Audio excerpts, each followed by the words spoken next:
বৃহস্পতিবার সন্ধ্যায় জামিনে মুক্ত হয়ে জেল থেকে নিজ বাড়ি গোপালগঞ্জের কোটালীপাড়া উপজেলার চিত্রাপাড়া গ্রামে ফিরেছেন জামাল। তাই গ্রামবাসী ভিড় করছেন জামালের বাড়ির আঙিনায়।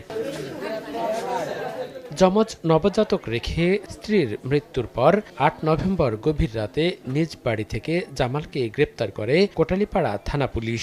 পরে তাকে গ্রেপ্তার দেখানো হয় কেন্দ্রীয় স্বেচ্ছাসেবক দলের ক্রীড়া সম্পাদক শওকত আলী দিদার হত্যা মামলায়। অসহায় হয়ে পড়ে তার 4 সন্তান।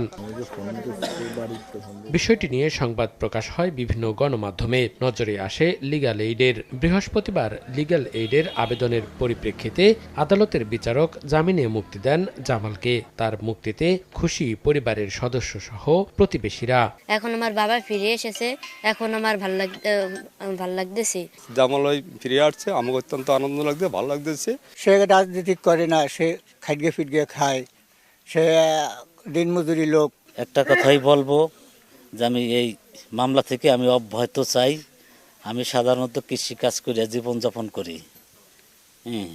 আমি এই মামলা থেকে অব্যাহত চাই। মানবিক কার্যক্রমের অংশ হিসেবেই লিগ্যাল এইড জামালের পাশে দাঁড়িয়েছে বলে জানান আইনজীবী। এজাহারে ওর নাম নেই, তথাপি ও অ্যারেস্ট হয়েছে। আর সবচেয়ে মূল যে কারণটা সেটা হলো 2টা নবাগত শিশু হয়েছে, যমজ বাচ্চা।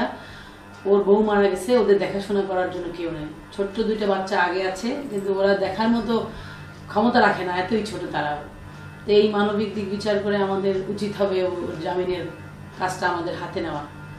স্যারের উদ্যোগেই আমরা আজকে জামিন আবেদন করি। জামালের 1 মাস বয়সের যমজ 2 মেয়ে ছাড়াও 7 বছরের 1 মেয়ে ও 12 বছরের 1 পুত্র সন্তান রয়েছে। সময় সংবাদ, গোপালগঞ্জ।